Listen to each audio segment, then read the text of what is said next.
पवार कुटुंब कोणी फोडलं? सुप्रिया सुळेंनी थेट नेत्याचं नावच घेतलं. सुप्रिया सुळे यांनी पुन्हा एकदा भाजप आणि उपमुख्यमंत्री देवेंद्र फडणवीस यांच्यावरती जोरदार हल्लाबोल करताना गंभीर आरोप केला आहे. विधानसभा निवडणुकीसाठी येत्या 20 नोव्हेंबरला मतदान होणार आहे, तर 23 नोव्हेंबर रोजी मतमोजणी होणार आहे.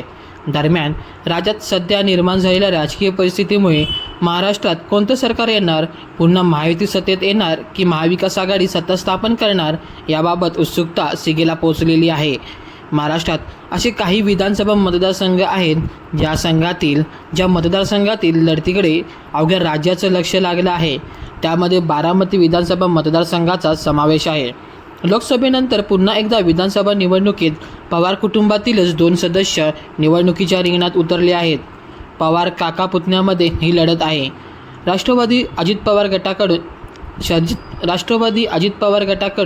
अजित पवार स्वतःही निवडणूक लढवत आहेत, तर राष्ट्रवादी शरद पवार गटाकडून अजित पवार यांचे पुतणे युगेंद्र पवार हे निवडणुकीच्या रिंगणात आहेत. ही निवडणूक प्रतिष्ठेची बनली असून दोन्ही गटाची प्रतिष्ठा पणाला लागली आहे. त्यामुळे संपूर्ण राज्याचे लक्ष आता निवडणुकीकडे आहे. यावर प्रतिक्रिया देताना राष्ट्रवादी शरद पवार गटाच्या नेत्या खासदार सुप्रिया सुळे यांनी पुन्हा एकदा देवेंद्र फडणवीस यांच्यावरती नेमकं काय म्हणाल्या. सुप्रिया सुळे आणि देवेंद्र फडणवीस यांच्यावरती त्यांनी नेमकी काय टीका केली, चला पाहूयात.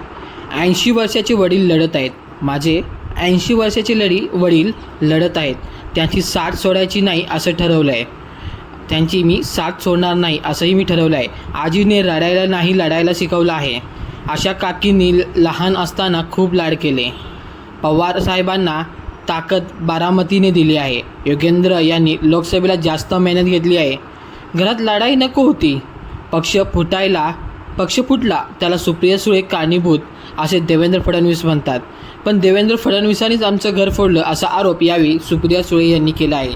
काही दिवसांपूर्वीच रोहित पवार यांनी सुद्धा देवेंद्र फडणवीस यांनी आमचं घर फोडलं आणि अजित पवार यांना राष्ट्रवादी काँग्रेसपासून वेगळं केलं असा आरोप केला होता आणि राष्ट्रवादीचे 2 तुकडे झाले असं सुद्धा रोहित पवार म्हणाले होते. आणि आता कालच सुप्रिया सुळे यांनी सुद्धा ही प्रतिक्रिया देत थेट देवेंद्र फडणवीस यांच्यावरती हल्लाबोल केला आहे. देवेंद्र फडणवीस हे आमचे घर फोडण्यासाठी कारणीभूत आहेत, त्याचप्रमाणे आमचा पक्ष फोडण्यासाठी ते कारणीभूत आहेत असं त्यांनी म्हटलं आहे.